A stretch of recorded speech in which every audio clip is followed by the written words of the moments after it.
All right, everybody, what's going on? We are talking Browns free agency as always. Now, I have a special guest joining me today What's from the up? Sports Sanctuary. So, I found him because, when I'm at work, I'm trying to listen to as much Browns stuff as I can.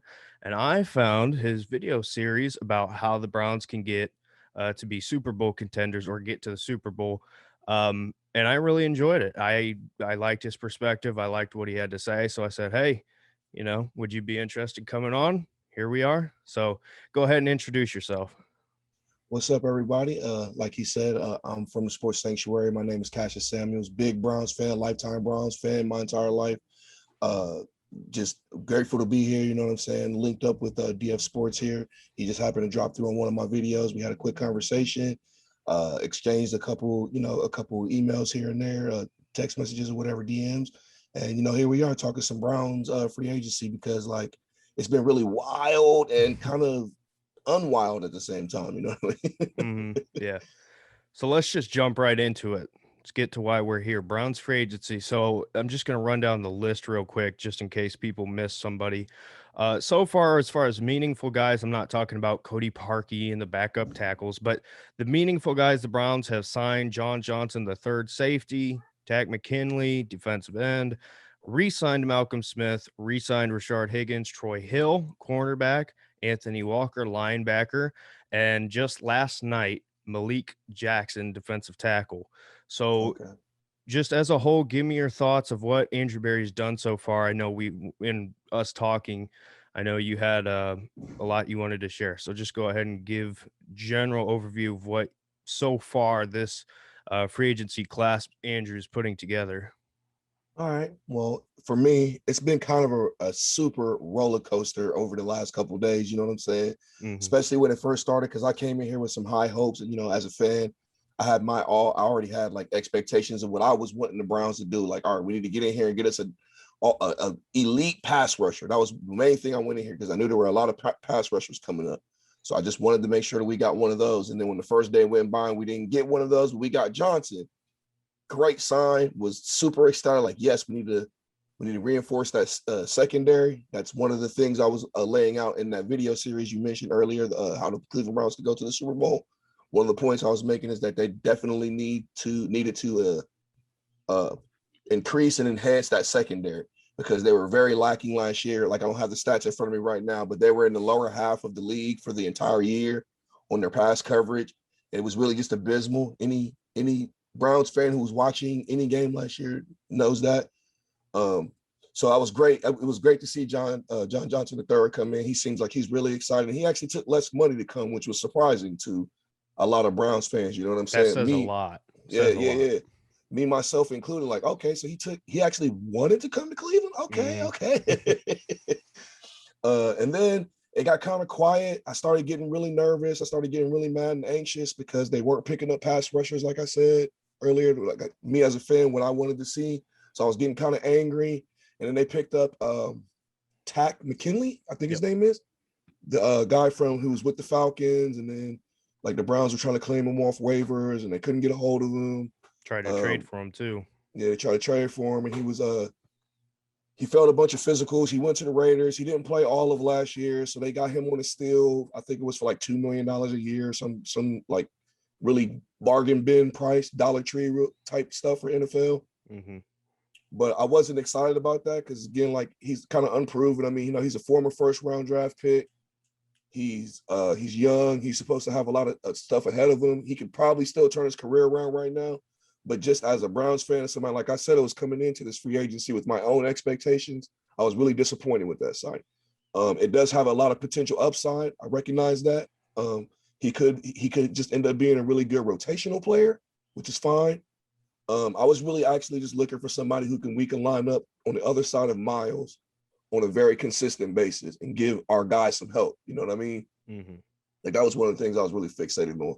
And then from there, it was a bunch of Troy Hill. I was really, really excited about that. That was another name that came up because again, we got him from the Rams, number one defense pass coverage in the NFL last year. So we got two of the four guys that were on that secondary in that defense.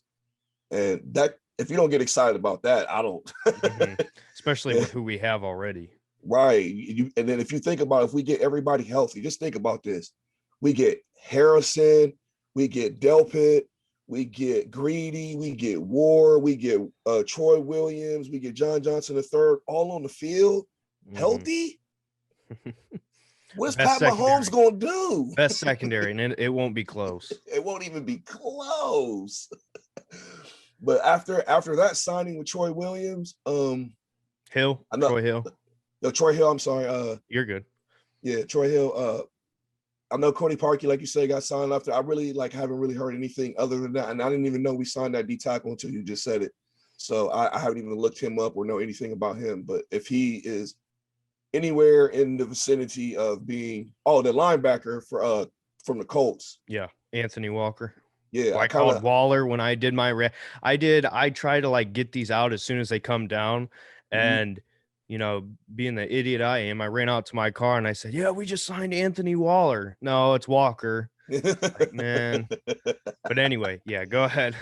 Yeah, I don't like I said, I don't know too much about him. Looked him up on Pro Football Focus. He was kind of in the lower tier of linebackers, so it's kind of another one of those huge upside, low downside potential dealings that the Browns made this offseason to where like, hey, we got you on a one or a couple year deal. If you ball out, there might be a future here for you. If you don't, we'll just cut our ties with you and let you go next year, whatever. So they're kind of taking a couple flyers on people. Overall, I have to say I am satisfied with what the Browns have done. I would have liked to see them make a couple of other moves. And like I said, the first couple of days I was really pissed. Like I was really pissed that we didn't get a chance at Shaquille Barrett. That was somebody I really wanted. He didn't even hit the market. I wanted Levante David, but he didn't even hit the market. I was interested in Bud Dupree. I can't pronounce his name, the Ngamakin, not Ndamukong Yannick Suh, but Ngakwe. yeah, Ngakwe, yeah, that guy. I wanted him, but he went, and then it was just like after that, it was kind of like slimmer pickings, and then the net, like they were all gone in like the first day of free agency, almost first couple of days, and then it was just like, fuck. I mean, You're good. I get it. But yeah, so yeah, I definitely want to talk with you about this defensive end because I think we both kind of came into free agency with the same mindset. You have to fix that opposite of Miles. Like, Vernon, he did a good job when he was healthy, but the guy's been hurt every single year, and you can't yep, rely on that. yep. I had identified Carl Lawson as a guy that I would have loved to get. And I was completely off of Trey Hendrickson. I don't know what your opinion was on him. I I didn't want to want trade bad. I want to trade and Marshawn Lattimore from the Saints so bad, but even though he see wasn't a free agent, I want to trade for him. But mhm. Yeah, I wouldn't have touched Trey Hendrickson for the money that he got because in my opinion, he's been good a year. And that's not to say he can't stay good. You know what I'm saying? yep, But to me, if you're gonna pay $60 million, let's get somebody like a Lawson or a Yannick Ngakwe who we know his talent. We don't know a whole lot about Hendrickson. But Takk McKinley, this is very controversial pickup, I think, amongst a lot of Browns fans because of the definitely. expectations of what we were going to fill that room with. Now, I don't think we're done. And we'll talk about some of the options still available and then draft also. But with Takk McKinley, you said it. He was a first round pick, 2017, same class as Miles. He's a guy that I think the reason why I'm a big fan of this signing is if you looked at this as a signing we made, for instance, like today or yesterday, later, I think fans would be like, okay, whatever. But because it was so soon and it wasn't a name that everybody knew, I think people were really upset. But you look at his background when he was coming out of college, to me, he's got a similar skill set of a Bud Dupree, where you don't necessarily want him in run defense, but as a strict speed pass rusher, he can Mhm. get the job done. And I think this signing I mean, they signed him at 4 mil, which they cut Adrian Claiborne, who was 3 mil. So, I mean, Yep. you're paying one more for a younger dude with high upside. How did you feel about that cut? Um, it's business. I mean, I was a big fan of Adrian Claiborne. I think now looking at it, unless we bring somebody else in, then I'll feel fine. But if we don't bring anybody else in, then I'm going to be disappointed Yeah, because to especially me, with Ogunjobi going leaving as well. Like, yeah. But Tack, I think his mentality is he realizes he gets a second chance, and his first 2 years in Atlanta were actually pretty good. I mean, everybody talks about him as a guy who's just been a complete failure. I don't think so. I think he's mhm. he's just a guy that slipped up. Um, but exactly what you said, it's a low risk, high reward potential guy will give you another chance. What do you think about the guys that are still available between Dunlap, Clowney, and Ingram? Do you have a guy of that group that you would like? I would like Dunlap, former division rival member. Would love to bring him in, give him a chance to get some revenge on the Bengals, who he feels like he was wronged by.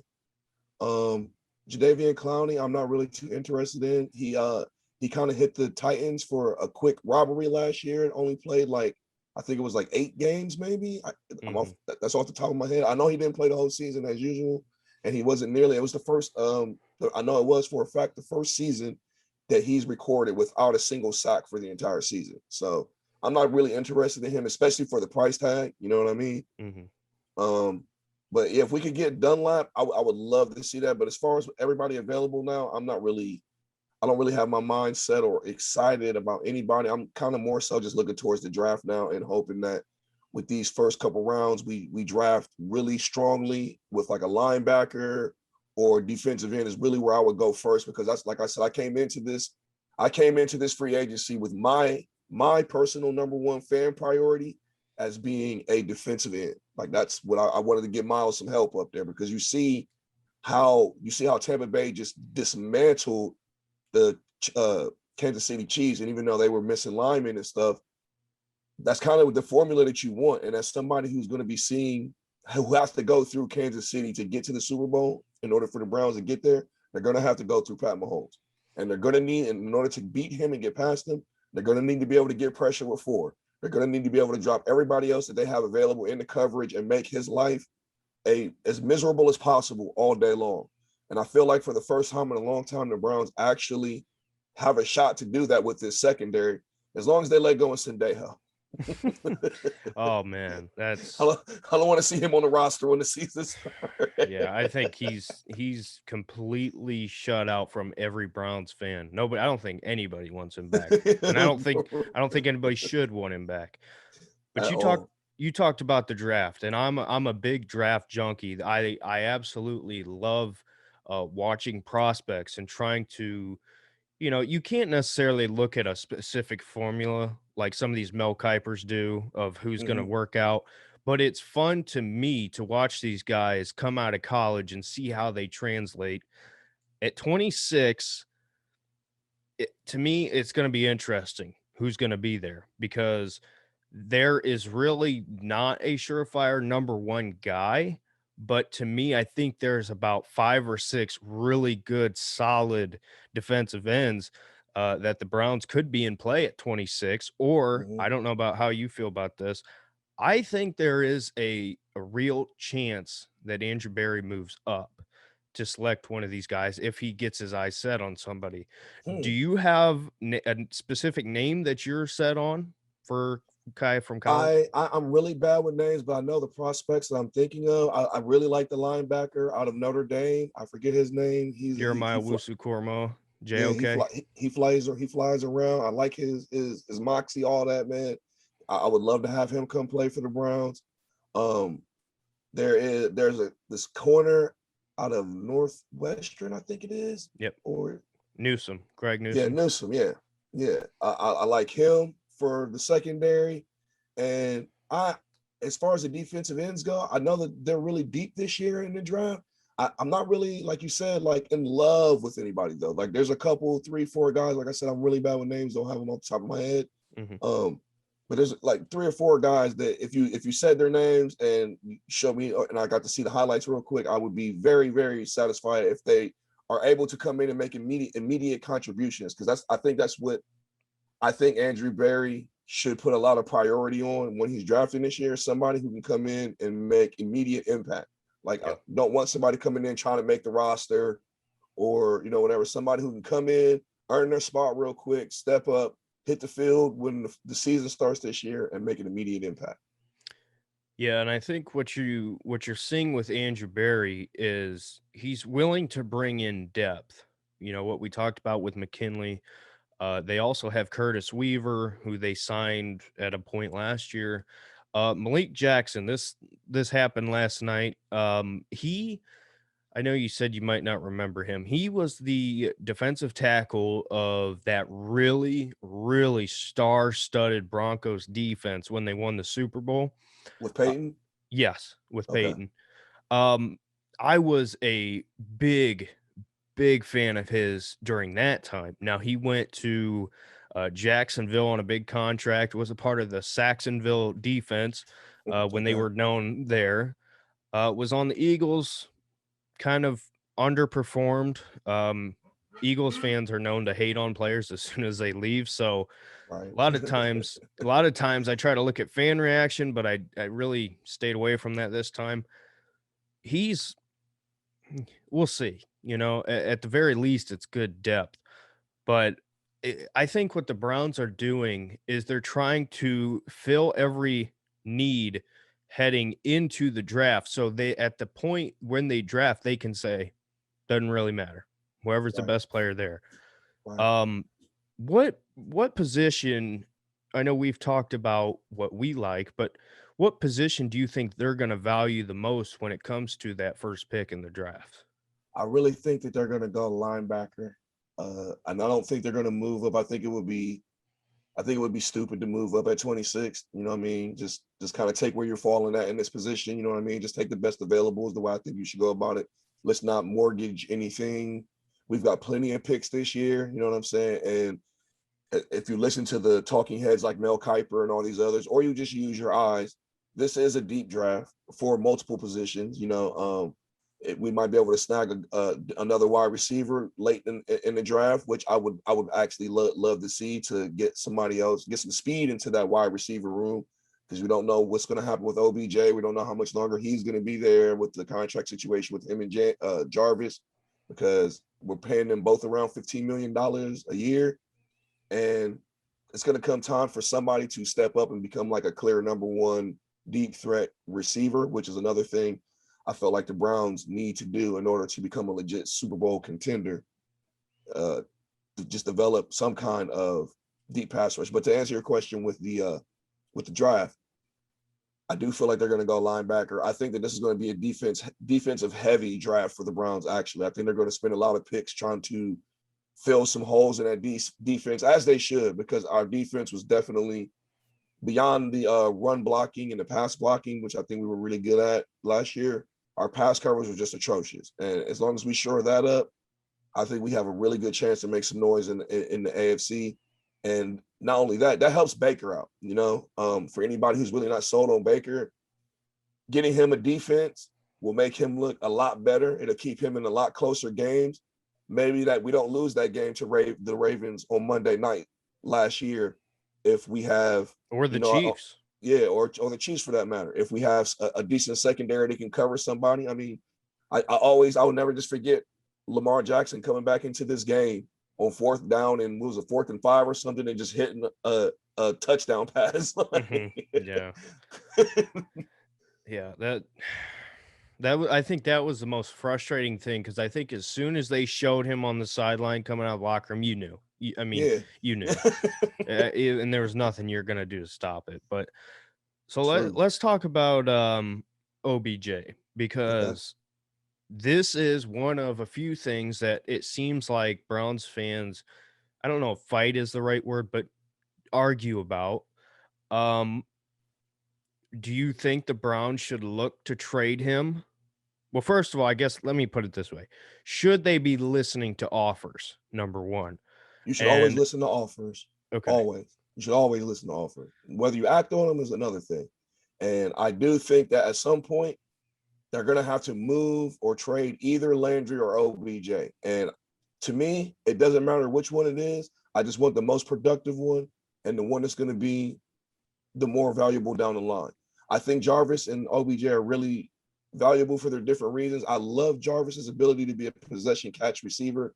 Like, he can get you some hard earned yards and he can break something big if he has the opportunity, but he's not really a deep threat. You know what I mean? You don't fear him for his speed or anything like that. He can get you to the sticks if you hit he's a great route runner. You know what I mean? Like, so I like that about him. And then OBJ kind of gives you that deep threat possible. But again, we're talking about price tags. And for what we pay them, we're not getting the production that we need. And I don't really know where you want to, as a Browns fan, when you want to put most of that blame. Is it mostly Baker? Is it the chemistry with him and OBJ or whatever the case may be? At the end of the day, the production is not there. And me as a fan, that's all I care about. Like, I love OBJ. I would love him to stay there if he's going to produce. And if he's just going to be a distraction to the quarterback, I need my quarterback more than I need him, as Baker proved that last year. So. And I keep going back to that Bengals game and how you can explain going from 0 for 5 with an interception to That's a bad game. as soon as Beckham leaves, you're going 20 of 21 with 5 touchdowns. Yep. There's a clear something. Yeah. And people are arguing over what that something is, whether if it's timing or they just don't fit. They got to figure that out. And what I've said is, you have this year what the Browns never have. You're bringing everybody back. And a system they already know. Like, yes. Yes. Coaching staff, players. Yes. Yup. This is unprecedented territory for the Browns. Yes. So my biggest thing here is, listen, I don't care who has to do it. You got to sit down with OBJ and say, first of all, do you want to be here? Yes. Right. Okay, great. We would like you to.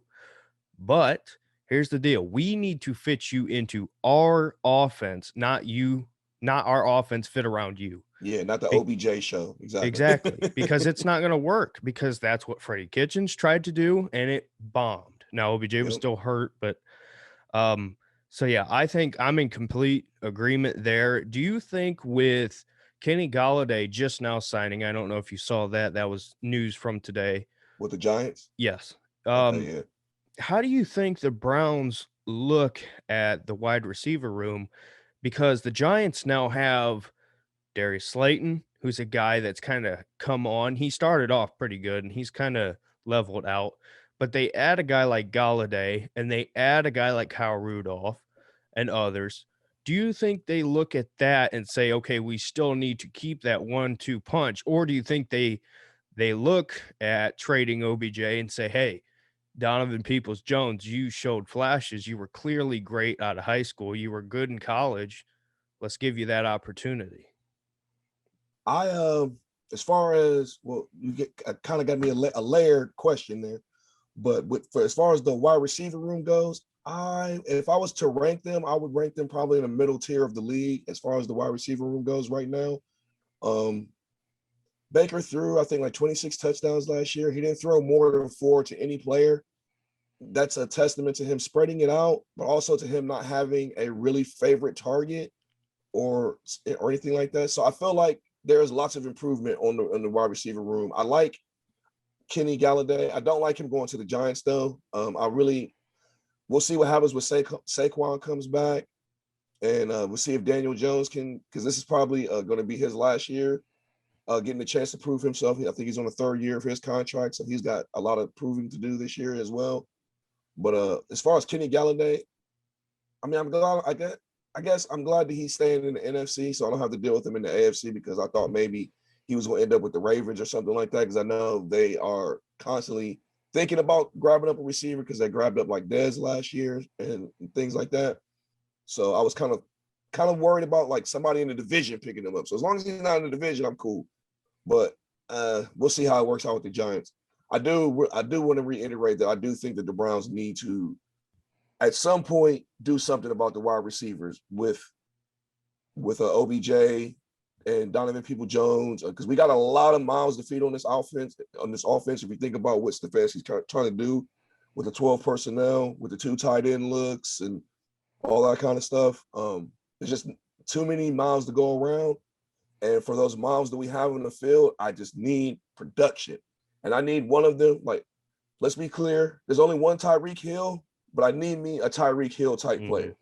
I need somebody who can, I need somebody who can just fly across the middle, catch a slant, and get me 15 yards almost every time. You know what I mean? Unless they have some elite safeties or something like that. I just need somebody who can boom, boom, boom, and be a constant threat to be gone.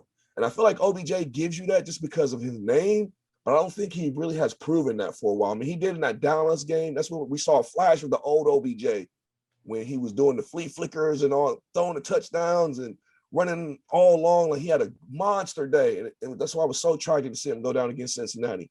But I'm really looking forward to seeing him back with Baker this year, because I think that Baker, after he saw his production without him and he understands how to move the offense around, I think that as he matures, he's actually going to see OBJ as like just another target at this point. That's what I'm hoping in my mind, that OBJ hits the field. He's like, look, I love you, O.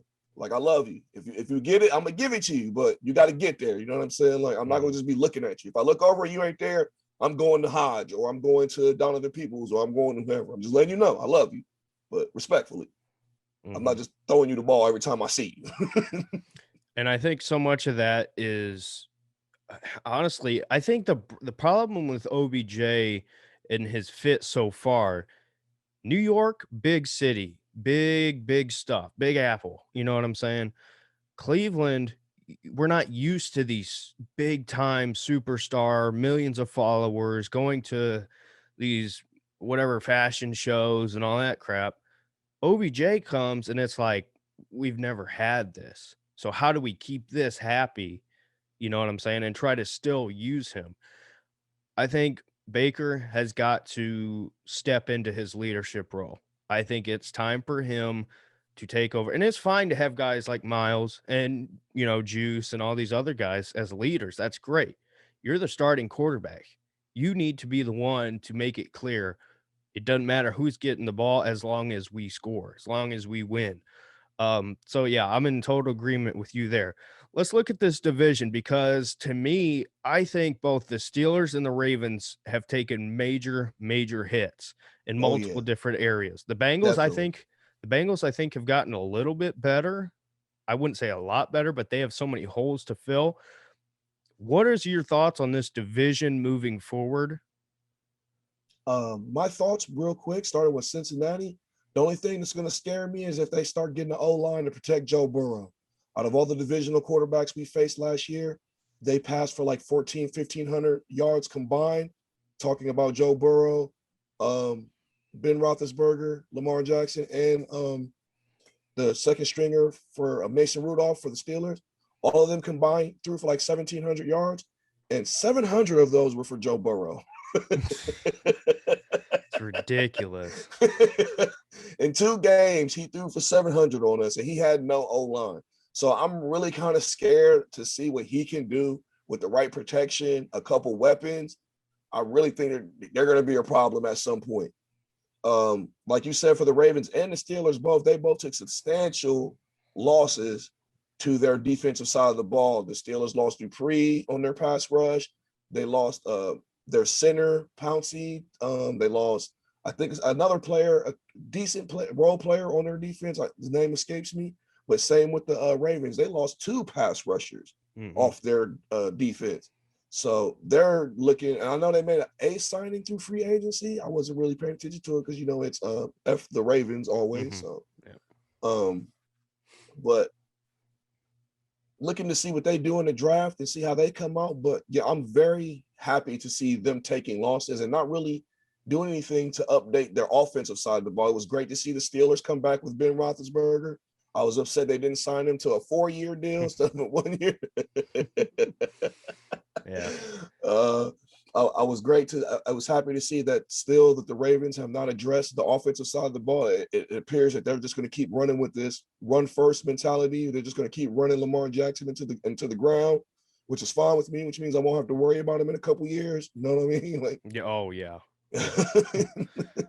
And it's I so don't. that's kind of where I'm sitting at, and I feel like this division is really up for the taking for the Browns at the end of the day. I don't think that we're the clear cut superior team, because I do think at this point, until I see them play, I do think that the Ravens have the best defense in the division still right now.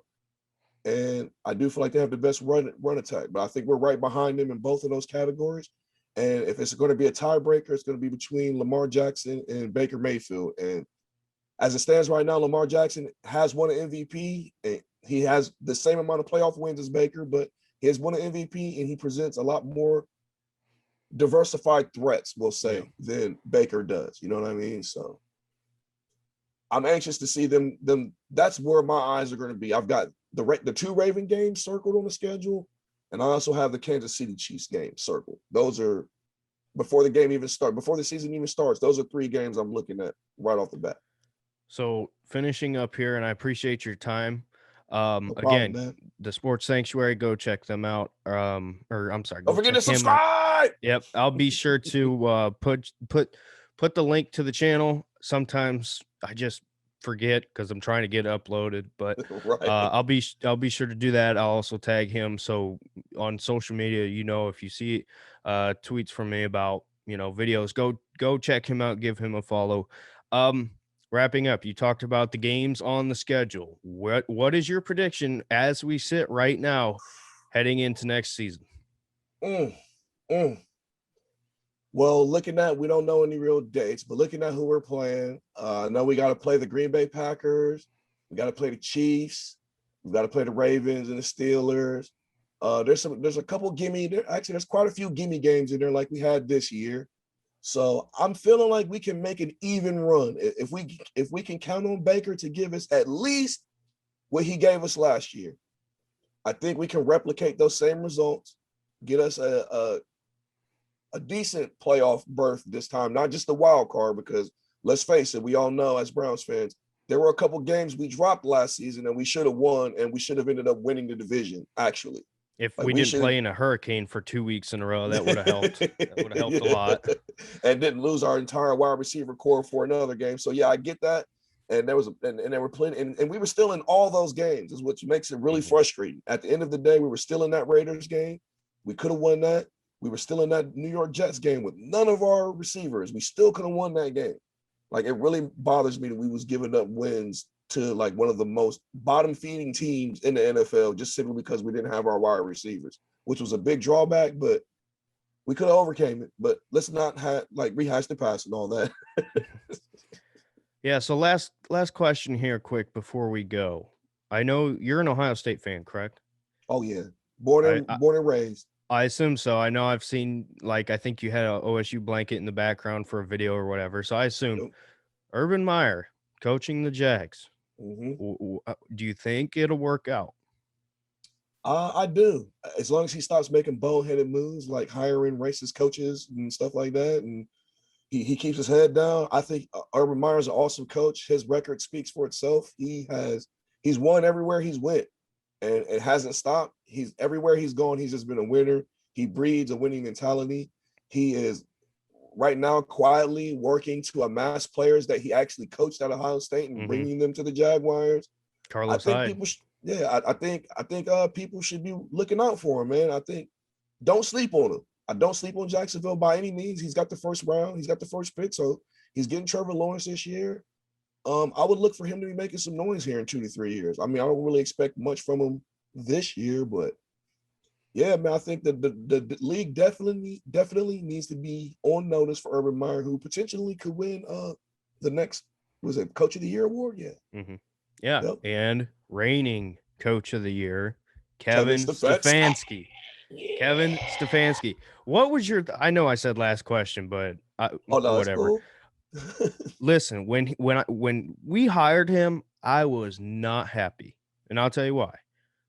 I thought, here we go again. Another coordinator, never been a head coach, doesn't have experience as a head coach leading guys. I thought the scheme fit would be great because that's the perfect fit for Baker. What did you think about him when we hired him versus obviously now I'm sure you're a fan. Oh, I hated it. So I we didn't pretty know much this dude. I'm thought the like, same. they're bringing some random dude from the Vikings. He was offensive coordinator for Case Keenum. And I'm like, man, what does this do, man? And like you said again, another unproven coach. Like, I'm more of a proven guy. Like, I want people with credentials that have been proven, which is why I was really upset when the free agency started and we didn't go get a proven pass rusher, because everybody was like, yeah, we'll just get one in the draft. And I'm like, yeah, that's all fine and good if you actually hit in the draft, but the draft is a gamble. A And lottery. it's a lottery. I'm always going to take proven talent, even if I have to overpay for it, which is why I was getting kind of pissed off, because you just sat here and watched Tampa Bay somehow keep this super expensive Super Bowl team together. They're spending all kinds of money to keep this team together. And the Browns look like they don't want to spend any money. And my whole thing was like, you can't draft your way to a Super Bowl. No team has ever just drafted their way to the Super Bowl. You need free agents. You need high-profile superstar players. That's just how this league is built. You're not going to get anywhere just drafting everybody. So that's what I was just getting upset about that. But what was the original question? Kevin Stefanski.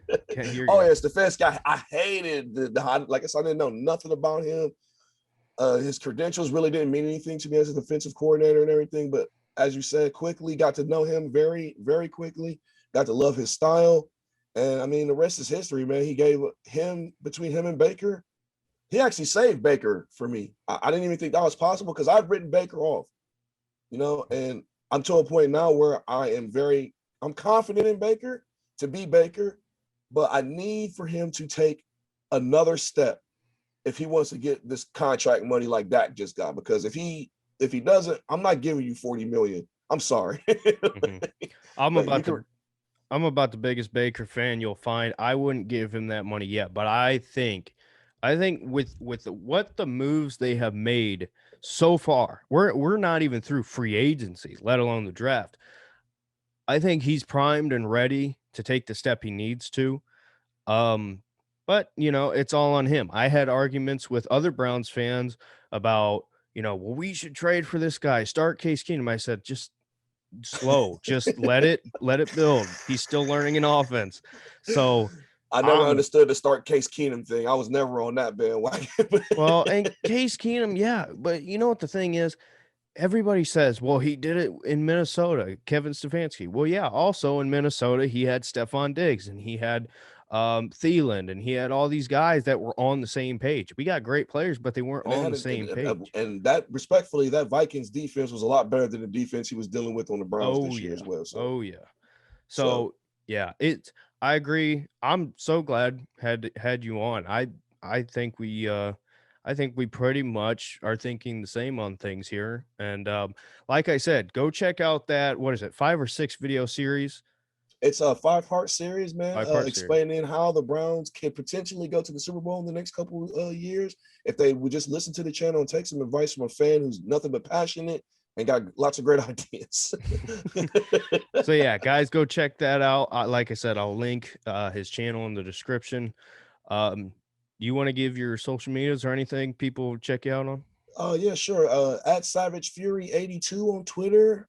Same thing on Instagram, I believe, or Savage Avenger, anything. It doesn't really matter. Just as long as if you're a sports fan, man, I would love to see you come through the Sports Sanctuary. I love talking sports of all types and not just Browns football, just basketball, UFC, boxing. Like, it doesn't even matter. All things sports, man. So, and I want to thank my man DF Sports for having me on. It was a great honor. Great honor. I cannot express how happy I am to be here and just appreciative of the opportunity. And thank you, everybody. Yeah, so everybody go check him out. Appreciate you guys checking out this video. As news comes out and as the draft comes up, looking to have as many people on as possible. My goal here is to talk to Browns fans. I've talked to what people would consider to be big name people. I've talked to people who are just casual fans. I don't care. I talk to anybody. So talk to all of them. Yep. I want to have everybody on, including you. I'm sure we'll talk later. Sure Um, we will. look to have you on again. Like I said, people go check him out. Thanks for watching the video. Let us know your thoughts. If you disagree with us, let us know. I'm sure we're both open to criticism and what you would like versus what we thought. So let us know. Thanks for watching, and we will see you in the next one.